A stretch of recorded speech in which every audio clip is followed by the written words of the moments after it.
All right, don't judge me, but I'm gonna tell you this story as I make my lunch because I'm on a time crunch, but I think you still need to know. Okay, so to start off though, let me say that Airbnb is not always what it seems in terms of the numbers. So you may know that I did sell my North Carolina property earlier this year. Well, one of my North Carolina properties, the one that I was using for Airbnb, sold that earlier this year because the math wasn't mathing. We'll get into it. And I will let you know what I bought instead with that money that I'd also planned to put on Airbnb. Okay, so first of all, let me just say that I love Airbnb, and it's actually one of my favorite strategies and one of the first ways that I got involved in real estate investing. So it was 2016 when I had my first Airbnb. I was actually doing Airbnb arbitrage. So that's basically where you don't own the property, but you are leasing it and then you turn around and put it on Airbnb. So did I know this was against my lease?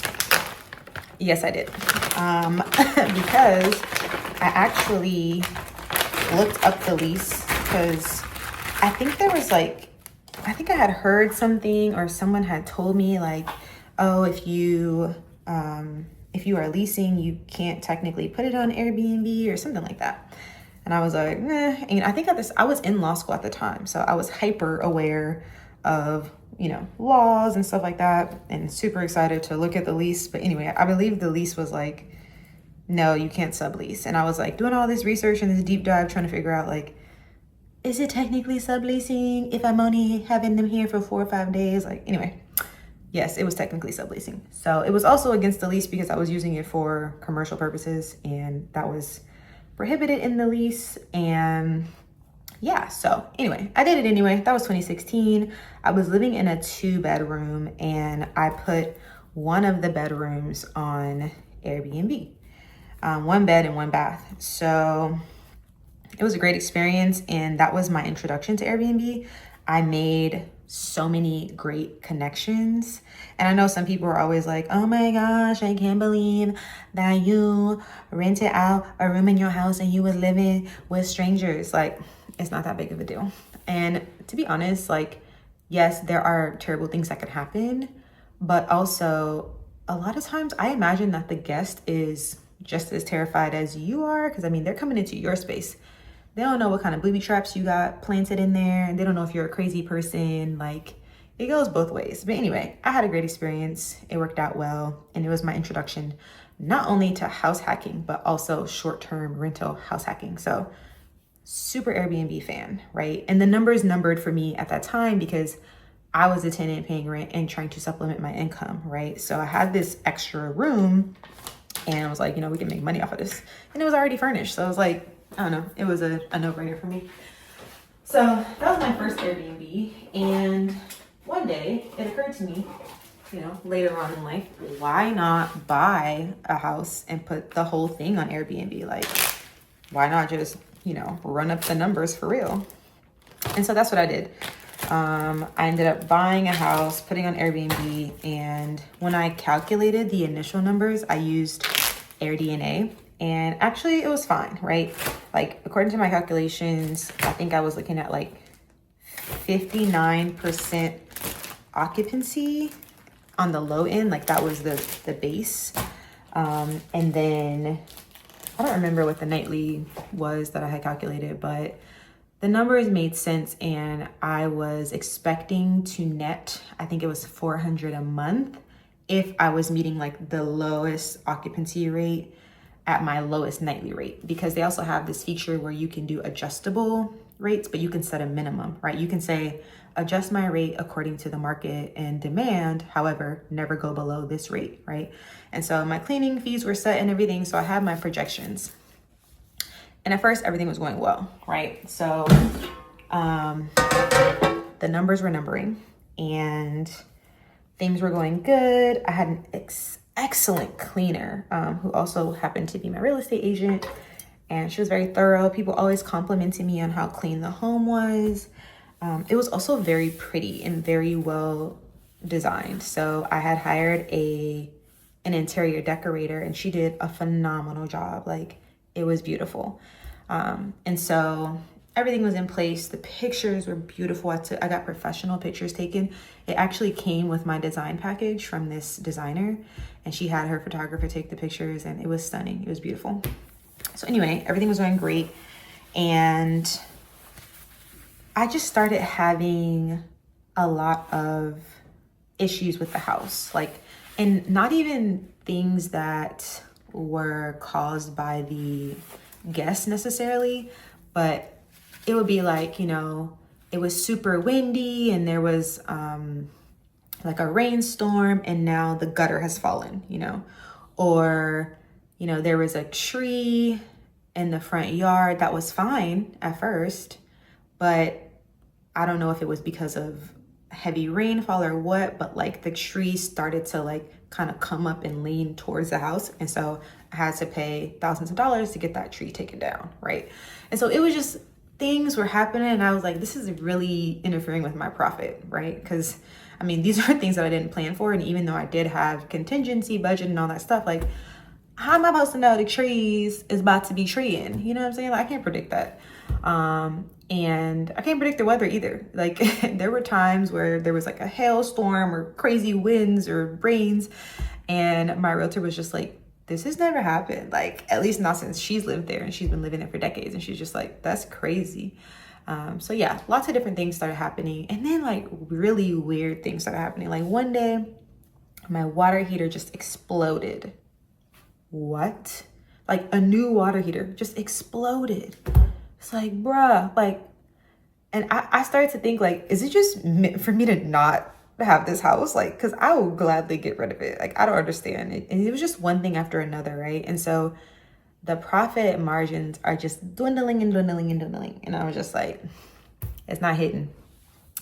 And so what I decided to do was, instead of sell it, because I wanted to give it another chance, and I did have a backup plan, right? So my backup plan was like, I'm gonna do a furnished long-term rental. And that was going well, right? So this is, I don't know if I told you about this tenant that was super sketchy to me. Like, she, when she applied, she had like 5 evictions. And I was like, I am not the one. Turns out I am the one. So yes, I did end up leasing to her after tons of due diligence. I'm talking about like going down, looking at court records, verifying her story, calling all the references, all the things. Anyway, she was a great tenant, but she was my first in that house for a long-term furnished rental, and it was going great. And then she was having hard times financially, so one of her relatives offered to her to stay with them for free. And I was like, she actually reached out to me like, you know, should I take this opportunity? I enjoy having my own space, but it would help me save a lot of money and blah, blah, blah. And I was like, honestly, this is not in my interest to say, but if I were you, I would take the free rent. Like, I mean, I was like, these are relatives you're close with. Like, you know, what's your relationship like? She was like, yeah, it's good, you know. And I was like, honestly, I really don't want to find another tenant, but I do believe it's in your best interest to take the free rent. So she ends up taking the free rent, and I was like, okay, I can go back on Airbnb, or I can get another long-term tenant. But the other tenants were wanting an unfurnished rental, and I was like, I don't feel like putting this in storage. Like, it was just too much of a headache. And then I didn't want to go back on Airbnb and Vrbo because the numbers weren't numbering. Remember, like, it just wasn't working for me. And so I was like, I'm just gonna sell it, right? And that's where I messed up with the 1031 exchange. Check out the description, and or just look at my videos and you'll see the story about that, which I completely messed up. So I was like, I'm just gonna sell it and take those proceeds and buy something else, right? Now I sold it and put the funds in a high yield savings account until I found my next opportunity. And this is where Ghana comes in. Now, I went to Ghana knowing that there were real estate opportunities. Of course, I mean, it was a real estate trip, and I didn't know numbers before I went really, but I had seen, there was this woman on Instagram that had posted about these studios in Ghana for like $40,000. And I said, is this real? Reached out to somebody who has been there and who's bought property there, and they were like, yeah, that's totally possible. And I was like, that's crazy. So I was like, okay, that's an option. You know, I've always been interested in international real estate investing. I have stayed in Airbnbs in other countries and had great experiences. I've heard people tell me as investors, you know, like what their numbers are like, how it's going. And so I've definitely been interested. Now, I didn't exactly have a plan to purchase. I wanted to see like what are the financing options, you know, what does the construction look like? And this is the thing, like I'm definitely usually open to buying sight unseen. Like I've done this many times. Like I've purchased without actually physically going to the location. And I'm not anti sight unseen, right? However, if you are buying in another country, I do think you should see the property. Now, you probably heard me say this with looking out of state. I think it's a little different. You got boots on the ground. You got somebody, a realtor or project manager, some trusted person that can FaceTime you and show you what's going on and give you some insight as to if it looks like it's well done. And I mean, it could be the same with international, but when I tell you what I experienced, maybe you'll agree. But so I went there, I went to Ghana, went to Accra, and I'll tell you that full story of how that experience was later. But in terms of real estate, we saw maybe 7 developers.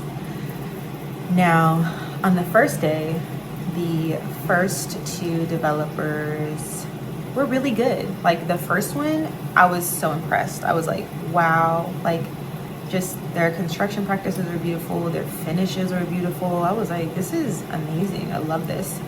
Second developer, also really good, African themed, like all the finishes and decor, even the architecture is very African themed, and I love that. Third developer, no. First of all, you know, I don't want to say the developer name because that's messed up.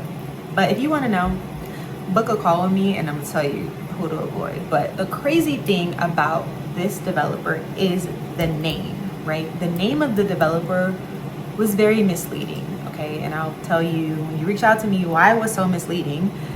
And when I asked about it, they were like, oh, no, that's just the name. But that's not us. I'm like, wait, what? Anyway, I thought that was the first red flag. The second red flag with that developer is when you walk into their office. So if you've ever been to like a real estate office or like a developer's building in another country, it's usually immaculate. It's beautiful, right? Because it's literally your first impression. So the first thing you see should be beautiful. I mean, you would think. And when we walked into this one, I said, oh, no. Like, it was terrible. I'm talking about the drywall looked crazy. And what I mean is, like, if you look at the ceiling somewhere, or even just on the wall sometimes, you may see a straight line that almost looks like a gap. And that's usually where the tape is that connects 2 pieces of drywall, okay? So my thing is like, so y'all didn't even try. Like, you didn't care, right? Because it's like pushing out. I can see it. They got cracks everywhere. It's not even fully painted, right? That's a terrible first impression. And I'm like, oh, you know, maybe they just wanted to save money on the office and like put more money towards the construction and the finishes and stuff like that. So I'm like, all right, let me just see what the model unit looks like. Go to the model unit, and that thing was terrible. I mean, terrible. Okay, I was just like, what is this? Like, why are you presenting this to people as your model, like your model unit? You would think that your model unit would be even more beautiful than your actual units. This was terrible. And I was like, I don't have a choice but to expect that your units are going to suck, like when they're done, because everything that I've seen has sucked. And I was so underwhelmed and disgusted. Like I was like, I don't even need to see anything else. I just got to get out of here. I got to get out of here. And I actually have the video. I took a video and I was just like talking all this mess. Yeah, I can send it to you if you're interested. But yeah, the video is crazy. I was just like, I can't believe they even like showed this to people. So anyway, and I found out that, you know, they're selling now. People are buying sight unseen. Now, this is where what we talked about earlier comes in, because when I looked at their brochure, that thing looked clean. Like it looked real nice. Okay. Now, all three of those developers though that I saw that day, all of their brochures look nice. So if you are someone who is not there and you're just looking at these brochures and they all look great, I mean, you may just make your decision based on price, based on what you heard, based on the name of the company, whatever, right? And so that's what made me be like, oh my gosh, like I'm so glad I didn't buy sight unseen, because like based on the brochures, I could have chosen any of those three, but I actually got to see in person the work of each developer. And so just heed my warning. Anyways, so I'm not anti Airbnb, so I'm like, okay, I do want to do Airbnb still, you know, even though that one in North Carolina didn't work out, it could still work out in another country. Definitely did due diligence, looked at the stats, you know, how is this market growing? Looked at, let me just check on my shrimp. I think I need a little bit more time because, you know, I don't like my shrimp undercooked or nothing. So yeah, I'm like looking at the stats. Okay, how is this market growing? Looking at the average bookings, looking at the average nightly price, et cetera, et cetera. And so I'm thinking, all right, that's right now, or I think those stats were based on 2024. So I'm like, okay, that's for then, but if I buy something that's not yet complete and this market has been trending up, then probably by the time that I'm ready to do Airbnb here, it's only up, right? So contacted my business partner, went over some numbers, and we were like, this looks great. Okay, now in terms of logistics and process, we'll talk about that another day, but I will say we did purchase, got a studio. Apparently studios and one bedrooms are the most popular on Airbnb, and so got that, and we are in the process of completing that purchase, so stay tuned. But the goal is to put that property on Airbnb, get the cash flow. Been working with my tax strategist and wealth advisor on structure, like, okay, do I have to keep this income in an account in Ghana? Do I bring it back here? How does that work? Taxes, blah, blah, blah. So we do have time to figure that out since construction won't be complete till 2028. So I will be sharing updates along the journey. Stay tuned. This is my first international purchase. Crazy. So I'm excited, but yeah, I'm also just excited to get into a market that is like going up. You know what I mean? I feel like there's been several times where I missed the entry. Like when people were talking about Bitcoin, I was so skeptical. I was like, what y'all talking about? Like I could have made so much money. Anyway, let's not harp on that. But anyways, I'm here at the beginning. You know, I'm gonna be one of the ones that was like, yeah, 4 years ago, whatever, I was in there. I got in on the ground level before they blew up, and that's how I became a billionaire. I mean, I don't know. We'll see though. Okay, so stay tuned. I'll give you updates, and that is the story of why I sold my North Carolina Airbnb and bought one in Ghana.